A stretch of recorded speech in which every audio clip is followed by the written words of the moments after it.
여러분과 제가 오늘 예배 드리면서 하나님이 오늘 저와 여러분이 주시는 축복을 누리는 귀한 예배의 시간 되시기를 바랍니다. 날씨가 참 많이 따뜻해졌습니다. 오늘 날씨 최고 기온은 14도라고 합니다. 아유, 뭐몇 주 전만 해도 영하 10도 아래로 돌던데, 야, 그만큼 날씨가 이제 봄이 선뜻 온 것 같습니다. 어, 얼마 전, 뭐 몇 주 전만 해도 사실 영하되면서 한파가 우리나라에 닥쳤을 때, 저 대만에도 한파가 왔었나 봐요. 그래서 제가 뉴스를 보니까 이런 뉴스를 봤습니다. 대만의 영상 5도인데 저체온증으로 하룻밤에 76명이 사망하셨대요. 그 76명이 그날 하룻밤에 저체온증으로 죽었다. 그래서 가만히 생각해 보았습니다. 도대체 몇 도 이하로 떨어지면 저렇게 갑자기 죽을까? 사람이 많이 죽을까? 근데 사실 5도 아닙니까? 5도, 영상 5도였거든요. 사실 온도가 몇 도가 문제가 아니죠. 그게 기준이 아니라 그것을 이기지 못해서 이렇게 죽는 거거든요. 온도에. 그래서 우리는 실제로 영하 10도 아래 10도 넘게 밑에 떨어져도 뭐 그렇게 안 죽지 않습니까? 그건 왜 그럴까요? 그게 우리의 일상, 우리가 그런 추위를 계속 겪었기 때문이죠. 일상 우리가 추웠던 경험들이 우리의 몸도 그것을 이길 수 있도록 만들 뿐만 아니라 우리 삶에도 그것에 대비하는 역량을 갖춰 놨기 때문입니다. 그래서 온돌이라든지 뭐 여러 가지 뭐 따뜻한 난방 시설이라든지 등등 발전해 왔고 우리 있잖아요. 대만은 그렇지 않거든요. 여러분 대만 가보면 알겠지만은 그런 게 없습니다. 그러다 보니까 아마 그런 시설이 부족한 그곳에는 감당을 못하는 거지요. 또 평소 추워보지 못했던 그들이기 때문에. 그래서 어떻게 보면 어려움이 사람을 강하게 만듭니다. 어려움이 이렇게 올 때 그것이 우리를 그때 어려움이지만은 그게 사람을 점점 강하게 만들어가고 뭐 또 그 사람뿐입니까? 우리 그것 때문에 우리 주변이나 이런 것들을 갖춰가게 만드는 거죠. 여러분 이 아무리 깨끗한 환경에 살면 건강할 줄 알지만은 그렇지 않습니다. 병균에 노출되지 않는 깨끗한 환경에 사는 것이 오히려 건강하지 못하게 만들 수도 있어요. 왜냐하면 면역을 형성할 기회를 전혀 갖지 못하기 때문이지요. 반대로 적당히 병균에 노출될 때 면역도 갖춰가는 거 아니겠습니까? 그럴 때 이제 몸에 우리가 건강한 몸이 되는 거죠. 여러분 하나님 백성인 우리에게 우리 삶에 광야 같은 어려움을 하나님은 왜 주실까요? 사랑한다면서 사랑하는 자에게 왜 어려움을 주신다? 왜 그럴까요? 하나님은 그것을 통해서 하나님 백성에게 갖춰져 가야 될까? 이루어질 것이 있기 때문입니다. 그것을 위해서 하나님은 그곳으로 인도하신 겁니다. 그래서 광야라는 시간이 고난이라는 어려운 시간인데 불편함은 맞습니다. 하지만 꼭 나쁜 것만 아니라 거기는 복이 들어있다는 거지요. 자, 시편 119편 71절 말씀에 이렇게 말씀합니다. 고난 당한 것이 내게 유익이라. 이로 말미암아 내가 주의 율례들을 배우게 되었나이다. 나에게 왔던 이 고난이라는 것들이 나에게는 오히려 유익을 주었다는 겁니다. 왜냐하면 그것을 통해서 하나님을 향하게끔 만들었고 또 하나님을 찾게끔 만들었고 하나님을 만나게끔 만드는 거죠. 그래서 그것이 하나님의 축복의 통로가 되고 유익이었다는 것입니다.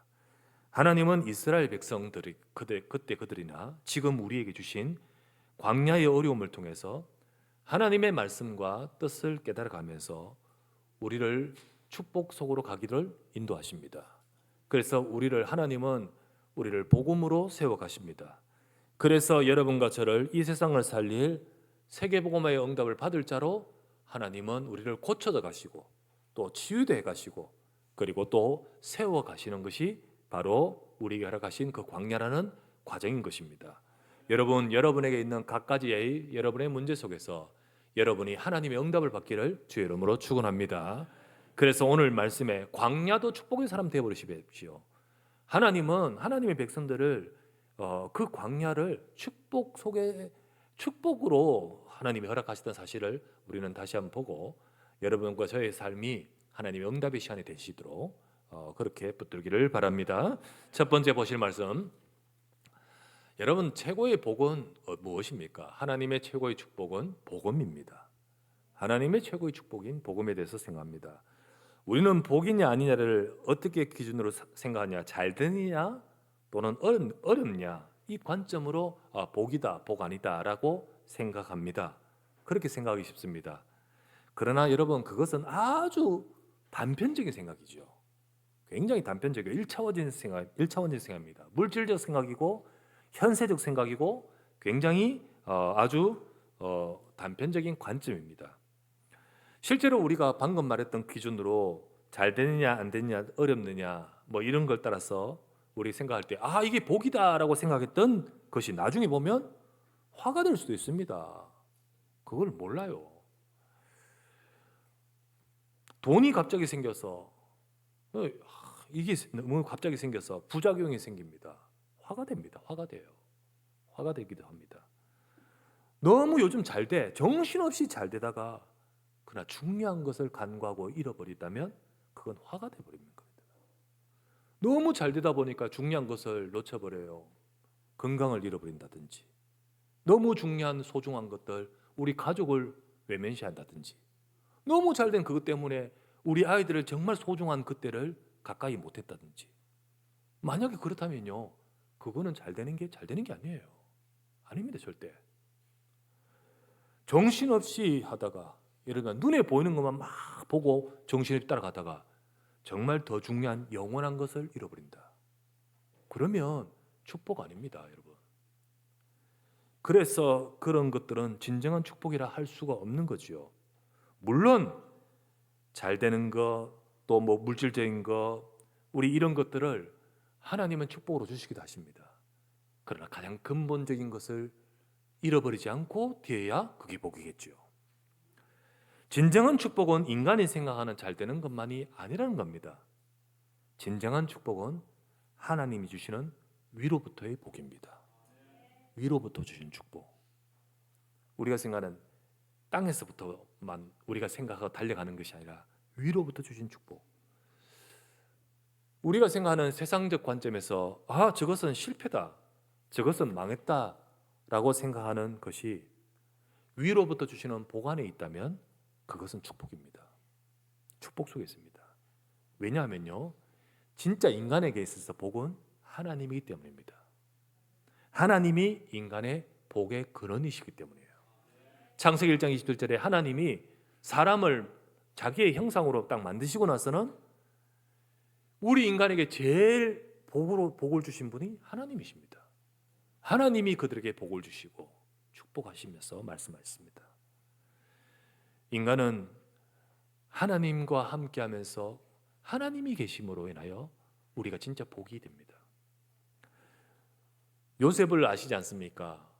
우리가 생각하는 일반적인 생각에서는 요셉은 큰 재앙 속에 떨어진 것 같습니다. 노예가 되었으니까요.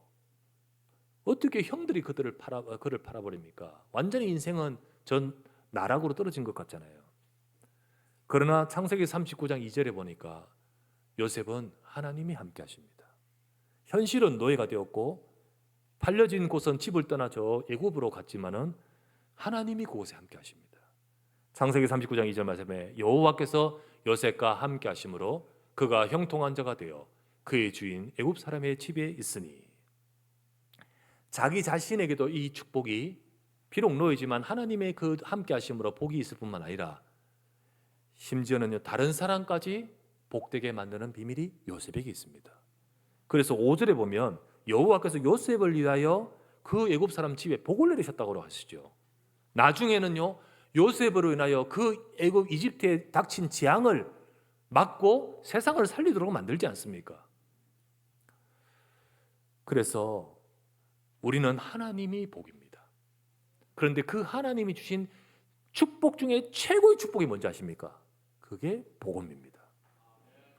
왜냐하면 하나님이 복인데 그 하나님이 복이신 그 하나님을 인간이 잃어버렸기 때문이에요. 인간이 잃어버렸기 때문에. 인간이 하나님을 떠나 하나님의 축복을 잃고 죽음과 재앙에 빠져버렸는데, 문제는 다른 어떤 것으로도 우리가 이걸 회복할 수가 없습니다. 사람들은 잘 되기 원합니다라고 많이 빌고 빌지만은 그것으로 하나님을 만나지를 못하고요. 인간의 삶에 와 있는 본질상 진노, 재앙 속에 있는 인간의 사망, 죽음의 저주의 재앙 속에 있는 인생의 죄인된 상태, 영적인 상태, 그걸 해결할 수가 없는 겁니다. 이걸 위해서 하나님 자신이 우리를 위해서 이 문제를 해결하기 위하여 대신 죽으심으로 우리를 회복시키셨는데, 이것을 일컬어서 복음이라고 하는 겁니다. 그래서 복음이 바로 인간을 축복으로 회복하실 유일한 길인 겁니다. 하나님은 우리를 축복으로 회복하시기 위해서 주신 것이 복음인 겁니다. 복음이 있을 때만 하나님을 만납니다. 복음이 있을 때 저주와 재앙과 죽음에서 벗어납니다. 그래서 복음이 하나님의 축복입니다. 복음이 축복이에요. 이스라엘 백성은 노예로 고생하면서 그 운명적으로 고통 속에 있는 그 이스라엘 백성에게 복음을 주셨습니다. 이스라엘 백성은 복음을 듣고 각 집에 피를 바를 때 그날 다 구원을 받아버립니다. 그 구원받은 그들을 그때부터 하나님이 완전히 책임지고 인도하십니다. 하나님 그냥 두시지 않습니다. 예수님 영접한 사람, 피를 바르듯이 예수 그리스도를 믿는 사람 절대로 그냥 두시지 않습니다. 하나님이 함께 하십니다. 하나님이 인도하시되 앞서가시고, 하나님이 구름 기둥으로 인도해 주시고 같이 진행하시고 떠나지 않으셨다잖아요. 그래, 복 받은 자입니다. 너는 복을 받은 자다. 그래서 신명기 끝부분에 보면 이스라엘이여 너는 행복한 사람이로다. 너와 같이 이런 복을 받은 민족이 어디 있느냐? 어디 있느냐? 너를 애굽에서 건져내시고 너와 함께 하시고 너에게 하나님이 축복하셨던 그 축복이 있는 복을 받은 사람이다. 여러분, 복을 받은 사람이란 사실을 알아야 되는 거잖아요. 알아야 돼요. 알아야 됩니다. 복을 받은 것이 저와 여러분이에요. 이스라엘이에요. 이스라엘 백성이에요. 여러분, 나는 복을 받은 사람임을 기억하시길 바랍니다. 복 받은 사람, 그걸 알아야 삶 속에서 행복을 누리지요. 행복을 누리지요. 근데 그 복을 받은 것을 모르니까 행복을 못 누려요. 늘 닥치는 수많은 어려움과 문제들 앞에서 우리는요, 그거를 보면서 상대적으로 박탈감 혹은 어려움, 그 문제 속에서 우리는 행복을 못 누리잖아요. 이미 여러분과 제가 너는 복을 받은 사람이다. 비록 광야에 있지만은 너는 복을 받은 사람이에요. 그죠? 하나님은 복음을 주셔서 구원하신 자는 진짜 소중히 여기고 귀히 보십니다. 나를, 여러분을. 성도들이 복음을 깨닫고 붙들면 부족해도 하나님은 여러분과 저의 부족을 보는 것이 아니라 복음 때문에 하나님은 함께 하십니다. 복음 때문에. 이유가 없습니다. 여러분, 만약에 이유를 대고 만약에 우리를 사랑한다 하면 아무도 하나님의 축복을 받을 자 없습니다. 조건을 대고 말한다면 우리는 아무도 하나님 앞에서 구원받거나 사랑받거나 우리가 정말로 축복받을 자가 없습니다. 하나님은 그를 우리를 두고 이유 없이 자신을 주시면서 우리를 사랑하셨습니다. 그냥 축복하셨습니다. 복음만 했습니다. 그래, 복음을 딱 빼놓고 우리 벌거벗은 몸으로 딱 쓰면 아무도 안 됩니다. 그러므로 우리는 복음 놓치지 말고 붙들어야 됩니다. 여러분과 저는 복음 안에 있어야 됩니다. 예수 그리스도의 피 바르고 그 안에 있어야 했듯이 우리는 복음 안에 있어야 됩니다. 여러분, 복음이 복입니다. 기억하시길 바랍니다. 복음이 복이에요. 내 생각, 인간 기준 말고 우리는 복음이 복인데 그 복음이 있는 자요. 그래서 내가 누구냐? 사람들이 나를 누구로 하느냐? 너희는 나를 누구로 하느냐? 주는 그리스도시요 살아계신 하나님의 아들이십니다. 바요나 시몬아, 네가 복이 있도다. 네가 복이 있는 자요. 하나님의 복이 있는 자요. 여러분, 우리가 내 생각, 내 기준, 내 것 가지고 생각하거나 속지 말고 우린 자꾸 복음의 약속을 잡고 복음소로 들어가기를 주의 이름으로 축복합니다. 두 번째, 그런 복음이 있으면 광야도 하나님 축복입니다. 복음이 있으면. 하나님은 왜 이스라엘 백성을 광야로 인도해 목마르게 하시고 먹을 것이 없어 배고프게 하셨을까요? 사랑 안 하고 축복 안 하고 그렇습니까? 하나님이 정말 축복한 사람이에요. 그게 바로 하나님이 이스라엘 백성을 정말 축복하신 하나님의 복음 안의 약속인데, 그런데 정작 이스라엘 백성을 광야로 이끌어 가셨습니다. 여러분, 사랑한다면 우리의 생각에는 사랑한다면 쌓아두고 먹도록 완전히 막 먹고 배 터지도록 만들어줘야 되잖아요. 그런데 그거는 정말 1차원적인 단편적인 생각이에요. 하나님은 지금 이스라엘 백성이 굉장히 좀 배고프도록 그런 광야의 자리에 오게 하신 것은 맞습니다. 자, 2절에서 3절을 아까 볼게요. 2절에서 3절. 이스라엘 자손 온 회중이 그 광야에서 모세와 아론을 원망하여 이스라엘 자손이 그들에게 이르되 우리가 애굽 땅에서 고기 가마 곁에 앉아 있던 때와 떡을 배불리 먹던 때에 여호와의 손에 죽었더라면 좋았을 것을. 참 못되게 말하죠. 참 못되게 말합니다. 너희가 이 광야로 우리를 인도하여 이 온 회중이 추려 죽게 하는도다. 늘 하는 말이 똑같은 반복인데 참 못되게도 말해요. 네. 우리가 애굽에서 고기 까마 곁에서 그리고 그 떡을 배불리 먹던 때에 죽었으면 좋았을 것을 왜 끄집어내어서 여기서 추려 죽게 하느냐는 거죠. 이들에게 있어서 관점이요. 자, 고기 까마 곁에 있을 때 고기 냄새 맡고 있겠죠. 그러나 그들은 노예입니다. 근데 노예라는 이거는 관계없고 고기 까마가 복인 거예요. 고기 까마가 복이에요. 이 관점이 이렇죠. 구원을 내신 하나님의 백성이라 사실을 모른 채 이거를 모른 채 살아간다면 본다면 지금 고기 까마 없는 것 나 사랑 안 하는 거고 축복 안 받은 거고 이런 관점이지요. 하나님은 진짜 사랑하십니다. 그래서 우리를 복음을 주시고 건져내셨습니다. 지금 혹시 광야를 길을 걸어가도 하나님이 사랑 안 하는 게 아니에요. 그렇게 착각이 생각하는 것은 진짜로 이 잘못 보고 있는 관점이죠. 여러분, 제가 우리 아이들 초등학교 때였습니다. 초등학교 때 학교에 이런 발칵 뒤집은 일이 있었어요.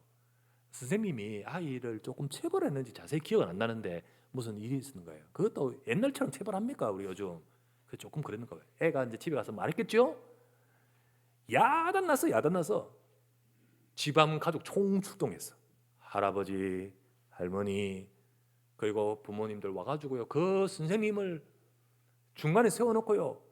감히 우리 귀하고 귀한 우리 아들, 그래가 얼마나 한지 학교 발칵 뒤집어질 뿐만 아니라 교육청에 뭐 한 달에 이러면서 선생님 무릎 꿇어놓고 잘못했다 사과 받아내고요. 그렇게 하는 일이 있었어요. 그리고 나서 그 선생님 그만두셨어요. 얼마나 솔직히 말해서 회의감을 느낄까 정말. 그런데 그렇게 하고 결국은 사과 받아냈는데 와 우리 엄마 아빠 이겼다. 와 우리 할아버지 할머니 이겼다. 이것을 심어주는 그 아이 사랑하는 것일까요? 진짜 그게 사랑일까요? 아니잖아요. 그죠? 독이잖아요. 독. 결국은 아이를 망치는 건데 그거를 못 본 채 지금 것만 딱 생각하는 거지. 많은 사람들이 진짜 그 속에 복이 무엇인지를, 사랑이 무엇인지를 모르죠. 하나님은 이 광야를 축복의 과정으로 주신 겁니다. 하나님은 이스라엘 백성들이 진정으로 복을 받을 자요, 복을 전달할 민족이 되게 하고자 그들에게 있는 다른 것을 바꾸시고 그 각인된 것을 고치려 하신 겁니다. 지금 보십시오. 고기 까마가 복이야. 고기 까마가.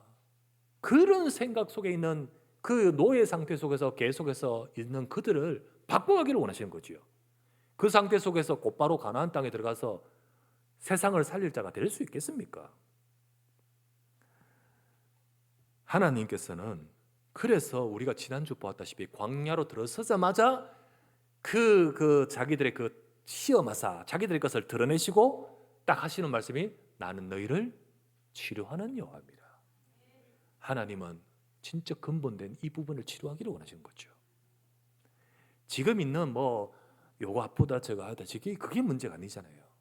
정말 그들 속에 이 가지고 있는 이 잘못된 것들, 광야는 하나님이 죽을 곳으로 보낸 것이 아니지요.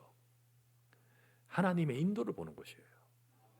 그리고 몸소 하나님이 함께 하신 것을 체험하는 것이에요. 그래서 자기들의 것들이 자꾸 떨어져 나가고 바뀌어가도록 만드시는 시간인 거예요. 이스라엘 백성이 육신의 배고픔 때문에 원망과 불평을 할 때 하나님께서는 그 이스라엘 백성을 광야에서 죽지 않도록 하나님은 예비하신 것이 오늘 본문에 보니까 만나와 그리고 저녁에 고기로 매출하기로 주셨어요. 그러면서 하나님은 이렇게 할 때 하나님은요, 자 배불러라 이러지 않고 하나님 그걸 주시면서 너희들이 진짜로 하나님 말씀 따른 자 되기를 원한다. 너희들이 지금 그런 것이 아니라 진짜 하나님의 말씀을 너희 계명을 율례를 내가 주는 이 법도를 지키는 자가 되기를 원한다고 자꾸 언급을 하십니다. 그 이유는 하나님의 의도는 이들이 육신을 따른 자가 아니라 하나님의 말씀을 따른 자 되기를 원하신 거죠. 신명기 8장 2절에 3절에 40년 광야 40년 끝무렵에 이 말씀을 주었습니다. 네 하나님 여호와께서 이 40년 동안에 네게 광야 길을 걷게 하신 것을 기억해라. 이는 너를 낮추시며 시험하사 네 마음이 어떠한지 그 명령을 지키는지 지키지 않는지 알리하려 하심이라. 너를 낮추시며 너를 추리게 하시며 또 너도 알지 못하며 네 조상들도 알지 못하던 만나를 내게 먹이신 것은 사람이 떡으로만 사는 것이 아니요 네 여호와 입에서 나오는 모든 말씀으로 사는 줄을 네가 알게 하려 하심이라. 하나님이 요것이 의도잖아요. 목적이잖아요. 의도잖아요. 사람은 네가 고기 까마귀 때 살면서 그게 행복이고 그게 네 인생의 모든 것이라고 사는 존재가 아니다. 하나님의 말씀으로 살아야 된다. 네가 이 낮아지고 줄인 과정을 통하여 하나님은 이걸 가르치기를 원하신다. 이 뜻이잖아요. 사람은 육신으로만 사는 존재가 아니죠. 하나님을 바라봐야 됩니다. 때로는 여러분과 제게 있는 문제를 통하여 하나님 바라보기를 원하셔요. 그걸 가지고 하나님 앞에 향하시길 바랍니다. 하나님을 말씀을 받고 그리고 하나님의 말씀 붙들고 하나님께 향하며 기도하십시오. 어떤 사람이 5일마다 쓰는 장에 갔대요. 옛날 얘기. 장에 가서 우리 장닭을 하나 살라고. 그 닭을 사러 갔는데 가서 보니까 조실한 닭이 있대. 그 닭을 보면서 성정을 합니다. 그러면서 이 닭이 이렇게 잘 울어요. 그러니까 한번 보시면 끝내주게 웁니다. 얼마나 싫은지 모릅니다. 그래 내가 보증합니다. 이러니까 딱 보니까 그렇게 보이거든. 그래서 돈 주고 닭을 사왔어요. 집에 사와서 이제 그렇게 있는데 이놈이 닭이 그 다음 날도 울지도 않네. 울지도 않고 그 다음 날도 울지도 않고 그래요. 그래서 다음 장을 갈 때 이제 들고 갔어요. 아니 실컷 잘 운다고 해놓고 닭이 울지도 않고 이게 비실비실하고 도대체 이게 닭이냐고 막 이렇게 따지니까 이상하다. 잘 우는데 물기는. 그래서 그 판사람이 무슨 밥 꼬박꼬박 잘 줬어요? 잘 줬다는 거 얼마나 잘 줬는지. 집은 혹시 잘 지어줬어요? 참 멋진 닭장 만들어줬다고. 잘 해줬어요? 잘 줬다는 거야. 뭐가 답답해서 울겠냐고 하는 거예요. 그게 뭐가 답답해. 조금 부족해 울지. 밥 줘! 그러면서 울지. 뭐가 부족해서. 그렇죠. 우리는 우리에게 있는 조금 부족함을 가지고 하나님 바라보시기 바랍니다. 그래서 광야는 하나님이 축복하시는 장입니다. 하나님이 신명기 8장 16절에 이렇게 말합니다. 아까 읽었죠. 신명기 8장 2절에 3절 읽었잖아요. 그리고 뒤에 보면 16절에 이렇게 말합니다. 네 조상들도 알지 못하던 만나를 광야에서 네게 먹이셨나니 이는 다 너를 낮추시며 너를 시험하사 마침내 내게 복을 주려 하심이었느니라. 사실 진짜 광야를 데려가서 때로는 줄이고 어려운 그 시간을 주신 이유는 네게 복 주시기 위한 목적이다. 하나님이 그런 의도 속에서 이끌어 가시는 이유가 있다. 여러분, 지금 여러분과 제 삶에 광야같이 궁핍의 때를 겪는 분 계십니까? 이게 경제적인 어떤 문제가 나왔다. 재수 없는 겁니까? 그걸 가지고 하나님의 말씀을 들어요. 진짜 내가 치유돼야 될 부분이 무엇인지를 봐요. 광야같이 혹시 힘든 시간을 가고 계시는 어려움이 있는 분 계십니까? 낮아짐을 겪는 분 있으십니까? 여러분 이것을 통해서 하나님 말씀이 임하기를 바랍니다. 하나님 말씀을 받고 말씀이 임하면서 진짜 하나님께서 뭐라 했습니까? 내가 마침내 네게 복을 주시기 위함이다. 와 같이 진짜 하나님의 의도인 마침내 복 주실 그것이 여러분과 제 삶에 이루어지기를 주의 이름으로 축원합니다. 그렇지 않고 계속해서 우리는 우리의 문제를 또 반복하고 계속해서 이스라엘 백성들처럼 원망하는 그런 수준으로 계속 있다면 마침내 복 주실 그 의도가 이루어지겠습니까? 아니잖아요. 그리고 어떤 상황에도 낙심하지 마시고요. 지금 나를 우울하게 만드는 것, 지금 나를 두렵게 만드는 것이 있다면 그것에 가지 말고 우리는 하나님의 말씀, 복음 속에 들어가십시오. 복음 속에서 이걸 보고 빠지지 마세요. 복음의 약속을 붙들고 누리면 그 광야 같은 현실을 하나님, 지금 내게 주신 이거 하나님께서 축복하실 이유인 줄 믿습니다. 진짜 내게 그리스도의 복음, 내가 지금 여기서 복음을 받을 수 있는 것이 잘났기 때문 아니에요. 지금 나를 하나님이 인도하시는 것이 내가 반듯하기 때문 아니에요. 하나님이 분명히 주신 표적, 어린 양 피 때문이에요. 피 때문에. 내가 복음이 있기 때문에 하나님은 이 모든 것을 통하여 반드시 축복하실 언약으로 이끌어 가실 줄 믿습니다. 복음 속으로 들어가요. 복음 속으로. 복음의 약속을 붙들고 누리면 그 광야 같은 현실이 마침내 하나님 축복으로 하나님이 역사하실, 이루어가실 하나님의 과정인 줄 믿습니다. 복음 있는 사람, 복음의 사람, 하나님 완전히 함께 하십니다. 인도하십니다. 확신하세요. 확신. 여러분 날마다 확인하세요. 여러분 이 이스라엘 백성에게 주시는 만나와 메추라기는 오늘을 근근히 사는 게 아닙니다. 오늘 하나님이 함께하는 것을 확인하는 거예요. 함께 하시는 분은 하나님이십니다. 이거를 여러분과 제가 확인하고 누리시기를 주의 수 이름으로 축원합니다. 세 번째, 그럴 때 세상 살릴 세계 복음화의 이정표가 될 광야가 됩니다. 출애굽했던 이스라엘 백성이 지금은 광야를 가고 있지만 그들은 앞으로 가야 할 가나안의 약속을 이미 갖고 있습니다.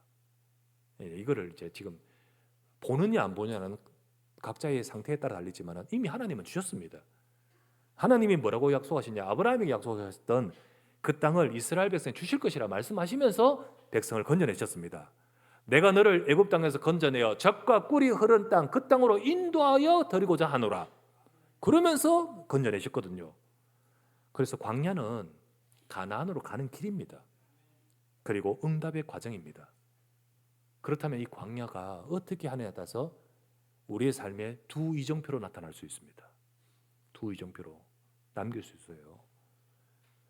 과연 우리가 이것을 제대로 보고 그 응답을 받아가는 과정으로 갈 것이냐, 아니면 지금 이것만 보고 거기서 망치고 응답을 못 누리는 실패하는 과정으로 갈 것이냐, 두 이정표를 그 사람의 족적에서 남기게 됩니다. 실제로 성경 고린도전서 10장 5절에서 6절에 나옵니다.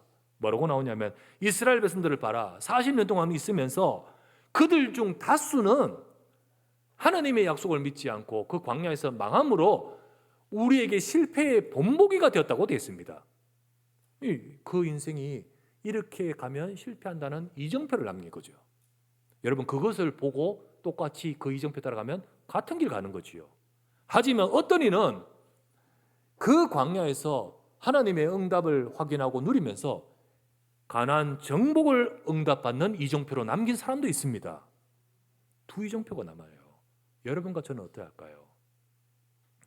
이스라엘 백성이 광야를 통해 자기 속에 각인되어 있던 그 깊이 각인되어 있는 불신앙, 그 염려, 그 육신적 시각, 그 단편적인 안목, 그 노예의 근성, 그 속에 가지고 있는 보이지 않는 영적 문제, 이런 것을 바꿔야 돼요. 바꿔서 온전히 언약을 온전히 붙든 사람으로 바뀌어 간다면 그 광야는요, 가나안 정복, 세계복음화의 응답을 받아가는 이정표를 남기는 자리가 되는 겁니다.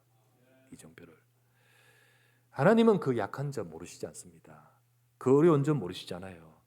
그 문제점에 하나님이 역사하시고, 그리고 그 어려운 그것을 통하여 증인되게끔 만드십니다. 증인되게. 세상에 증인되게. 오늘 본문도 보십시오. 이스라엘 백성 배고픈 거 모르시지 않죠? 그래서 하나님이 이스라엘 백성에게 세상의 그 어떤 민족도, 그 어떤 사람들도 이해하지 못할 하나님의 역사를 매일매일 확인하게끔 광야 길에 역사하십니다. 여러분, 200만 되는 사람들이 사막 가운데 있습니다.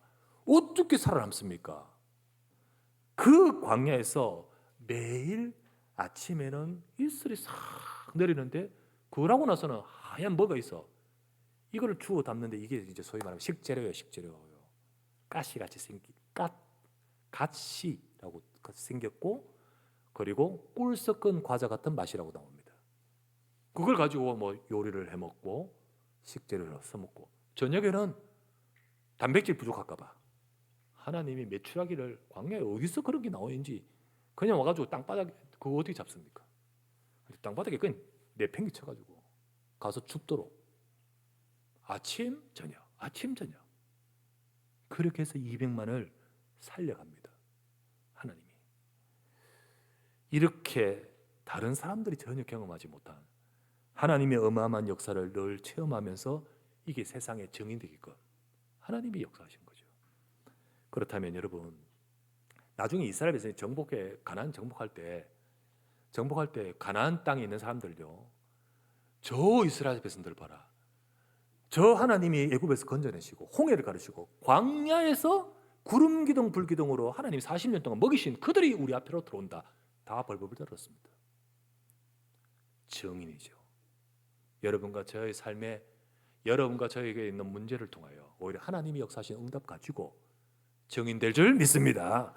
내게 있는 혹 깊고 깊은 문제들, 여러분 그것 가지고 하나님이 응답받는 여러분 되시길 바랍니다.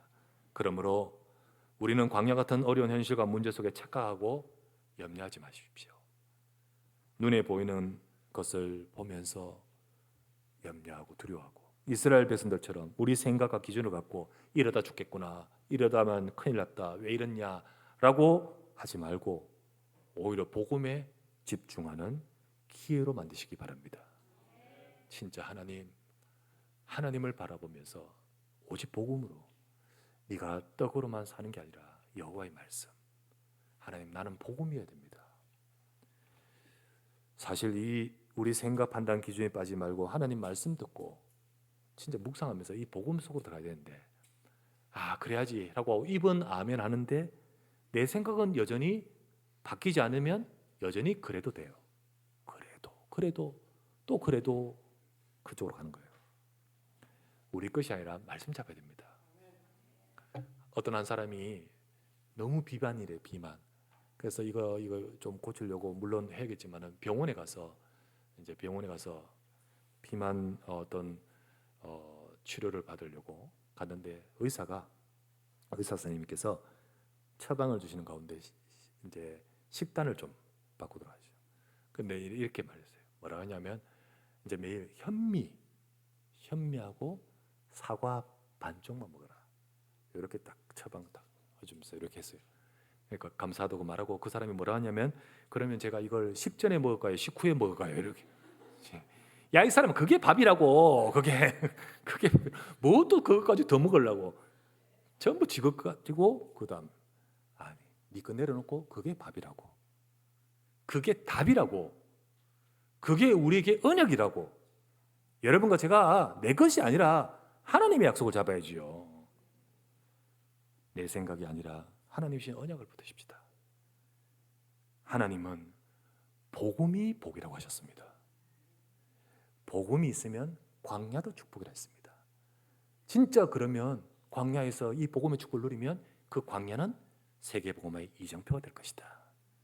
여러분과 저의 삶에 어떤 상황이라도 오늘도 복음 안에 있는 여러분과 저의 삶에 오늘도 함께 하시고 역사하시는 하나님의 역사와 축복을 누리는 저와 여러분 모든 삶이 되시기를 주 예수 이름으로 축원합니다.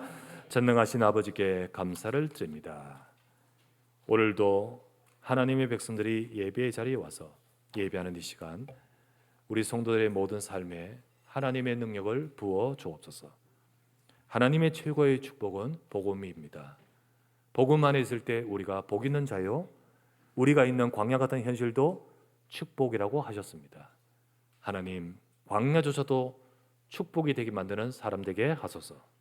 오늘도 우리의 삶에 하나님의 축복을 확인하고 하나님 오히려 그 현장에서 하나님의 역사를 누리면서 세계복음화의 2, 3째 살릴 응답 속에 증인으로 되어가도록 주의 백성들과 우리의 삶을 축복하여 주시옵소서. 오늘 이 시간에도 우리의 사랑하는 주의 백성들이 이런 갖가지의 여러 어려움이 있습니까? 주님 힘을 허락하여 주옵시고 말씀을 붙들고 하나님의 능력과 축복이 임하는 모두가 되게 하옵소서. 주 예수 그리스도 이름으로 기도드리옵나이다. 아멘.